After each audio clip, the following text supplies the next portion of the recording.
ప్రేమించి పెళ్లి చేసుకుంది. చిన్న కారణానికే తనువు చాలించింది. ఉన్నత చదువులు చదివినా జీవితం విలువ తెలుసుకోలేకపోయింది. కన్నవారికి కడుపు కోత మిగిల్చి కానరాని లోకాలకు వెళ్ళిపోయింది. అయితే భర్త వేధింపులకే ఆమె బలైందని పుట్టింటి వారు చెప్తున్నారు.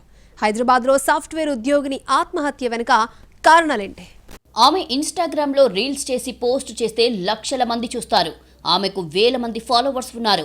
ఆమె పెట్టే ప్రతి పోస్ట్ కూడా చాలా ఆకర్షణీయంగా ఉంటుంది. ఆమె అందానికి అందరూ ఫిదా అయిపోతారు. ఆమె డాన్స్, ఆమె హావభావాలతో అందరినీ ఆకట్టుకుంటుంది. అదేవిధంగా ఐఐటి ఖరగ్పూర్లో చదువుకొని పెద్ద సాఫ్ట్వేర్ కంపెనీలో పనిచేస్తున్న శరత్ కూడా ఈమె చేసే రీల్స్కి ఇట్టే పడిపోయాడు. సోషల్ మీడియా ద్వారా దేవిక, శరత్ ఇద్దరూ కలుసుకున్నారు.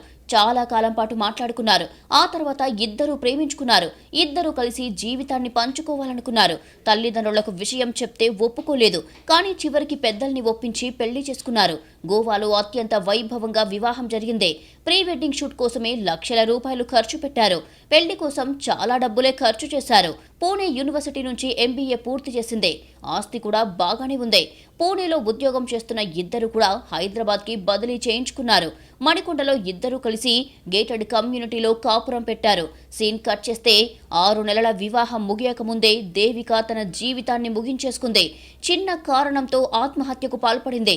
శరత్ అదనపు కట్నం వేధింపుల వల్లే తన కూతురు చనిపోయిందని దేవిక తల్లి ఆరోపిస్తోంది. శరత్ హత్య చేసి ఆత్మహత్యగా చిత్రీకరిస్తున్నాడు అని తల్లి ఫిర్యాదు చేసింది. ఆస్తి కోసమే దేవికను అల్లుడు మట్టు పెట్టాడు అని చెబుతోంది. కారు తీసుకుంటున్నాం, 3 లక్షలు కావాలి మమ్మీ అన్నది. మొన్న ఇచ్చి తీసుకున్నది గోల్డ్ ఉండే అలా డాడీది 3 తులాలది చైన్ ఉండి వేసుకుంటుంటే అది మమ్మీ వేసుకుంటా అంటే తీసుకుపోకూడదు కన్నా తీసుకుపోయింది. ఆడ లాకాలు ఉంటాయి ఆడ చూస్తే కూడా. మళ్ళీ ఏమనుకున్నది నిన్న సోమవారం, అది నీకే ఇస్తా మమ్మీ, నాకు ఒప్పుతలేదు, బాగా అనిపిస్తలేదు. ఇక గొడవ దానికోసం అయిందా దీనికోసం అయిందా తెలియదు సార్.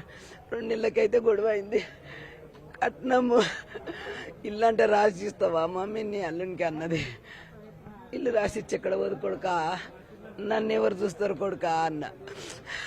మేము ఉన్నాం కదా మమ్మీ అంటే, నేను చనిపోయినాక మీకే అవుతుంది కదా కొడుకా, నన్ను మీరే చూడాలి కదా కొడుకా. చివరికి దేవిక తల్లి ఇచ్చిన ఫిర్యాదుపై పోలీసులు కేసు నమోదు చేశారు.